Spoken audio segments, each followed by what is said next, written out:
Hello बच्चों, so the key concept of this question is, देखिए अगर मेरे पास एक राइट एंगल ट्राइंगल है, लेट से मैं उसे ए बी सी मान लेती हूँ, right angle at B, okay, and let say ये मेरा थीटा हो जाता है। सो ये मेरा हाइपोटेन्यूज है, ये मेरा परपेंडिकुलर है, ये मेरा बेस है। तो मेरा tan थीटा मेरा कितना हो जाता है, परपेंडिकुलर अपॉन बेस। इतना क्लियर है, यानी कि मैं tan थीटा को p अपॉन बी भी लिख सकती हूँ। क्लियर? सो क्वेश्चन में क्या बोला गया है, क्वेश्चन में मेरा angle of elevation of a top of a tower 60 degree, top of a tower, that means मैं ए बी को क्या मान लेती हूँ, ए बी को मैं टावर मान लेती हूँ, एंड ए बी की पूरी हाइट को मैं क्या मान लेती हूँ, मैं एच मान लेती हूँ। क्लियर है? ये मेरा पूरा कितना हो जाता है, ये मेरा पूरा एच हो जाता है, ए बी मेरा टावर हो जाता है। अब बोलोगे at a point 40 metre above the first point of observation, 40 metre above, that is मेरा बीई क्या हो जाता है, मेरा बीई 40 मीटर हो जाता है। द एंगल ऑफ एलिवेशन कितना हो जाता है हमारा, फिर 45 हो जाता है। ठीक है, हमें हाइट ऑफ द टावर निकालना है and it's horizontal distance from the point of observation, that means मुझे एच निकालना है एंड मुझे बीसी निकालना है। ठीक है, horizontal distance from the point of observation, point of observation क्या है हमारा, सी हो जाता है। ठीक है, देन अगर मैं सबसे पहले तो मैं क्या करती हूँ, let the height of the tower, let the height of the tower be h, okay, and let c and d be the 2 points, ठीक है, 2 points such that जो मेरा CD है वो कितना हो जाएगा, 40 मीटर, 40 मीटर हो जाएगा। देख मेरा BE कितना है, 40 मीटर, तो opposite sides of a rectangle क्या होते हैं, इक्वल होते हैं, तो मेरा CD भी कितना हो जाएगा, 40 मीटर हो जाएगा।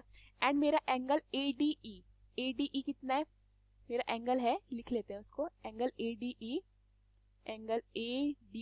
इज इक्वल टू 45 डिग्री है, एंड मेरा angle ACE is equal to 60 degree है। इतना क्लियर है?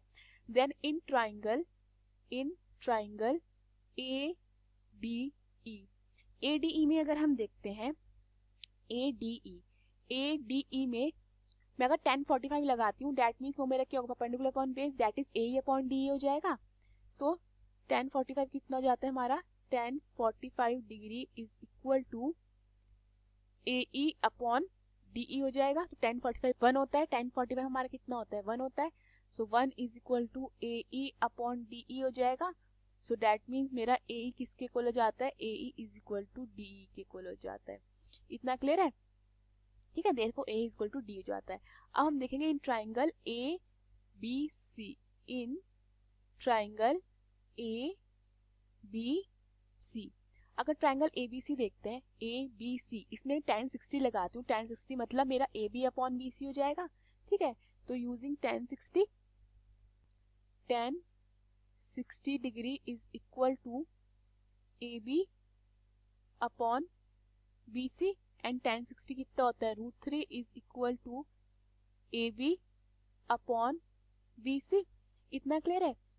नाउ मैं AB को फर्दर क्या लिख सकती हूँ, मैं AB को लिख सकती हूँ AE plus 40, okay, from the diagram. So मैं AB को क्या लिख देती हूँ, AE प्लस 40, एंड ये जाता है upon BC is equal to √3। तो यहाँ से मेरे पास √3 BC is equal to AE plus 40 आ जाता है। इतना क्लियर है? फर्दर में से क्या ले सकती हूँ, √3 BC is equal to BC plus 40। अब देखिए BC प्लस 40 कैसे लिख सकता है, मैंने AE को BC क्यों लिख दिया, क्योंकि AE देखो मेरा मेरा किसके इक्वल निकला था, DE के इक्वल निकला था। जो मेरा AE है वो DE के इक्वल निकला था। ठीक है, और D किसके इक्वल होगा, opposite sides of a rectangle के इक्वल, तो वो BC के इक्वल होगा। दैट मीन मैं AE को क्या लिख सकती हूँ, BC लिख सकती हूँ। ठीक है, since AE is equal to DE है और D इज इक्वल टू क्या है, BC है। ठीक है, इसलिए मैंने क्या लिख दिया, AE को BC लिख दिया। इतना क्लियर है? सो फर्दर ही मेरा क्या बनता है, √3 BC minus BC is equal to 40। So यहाँ से अगर मैं BC कॉमन लेती हूँ तो मेरा BC कॉमन लेने पे ब्रैकेट के अंदर क्या आएगा, √3 - 1, तो ये क्या हो जाएगा, √3 - 1 इज इक्वल टू 40। सो यहाँ से मेरा BC कितना हो जाता है, BC हो जाता है 40 अपॉन √3 - 1।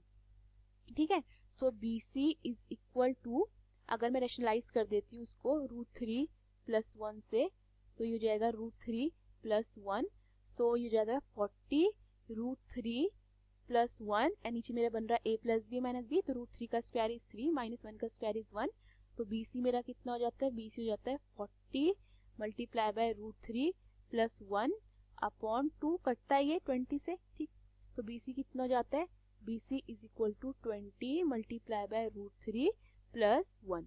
इतना क्लियर है?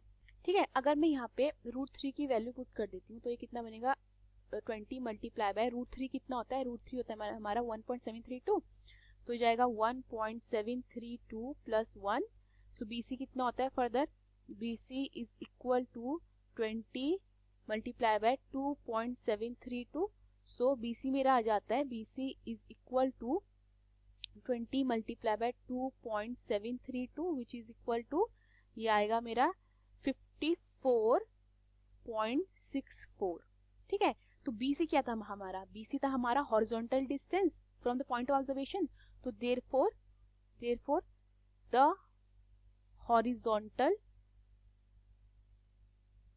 डिस्टेंस मेरा कितना आता है, जो कि क्वेश्चन में सेकंड पार्ट है, ठीक है, वो आता है 54.64 मीटर। इतना क्लियर है ना? हमें और क्या निकाला था, हाइट ऑफ द टावर, तो height of the tower that is AB, H निकालना है मुझे, तो वो मैं किसको क्या लिख सकती हूँ, 40 + AE, तो मेरा हाइट ऑफ द टावर क्या हो जाएगा, दैट इज मेरा H कितना हो जाता है, H दैट इज मेरा AB कितना हो जाएगा, AB मेरा हो जाएगा 40 + 54.64 which is equal to 94.64 meter.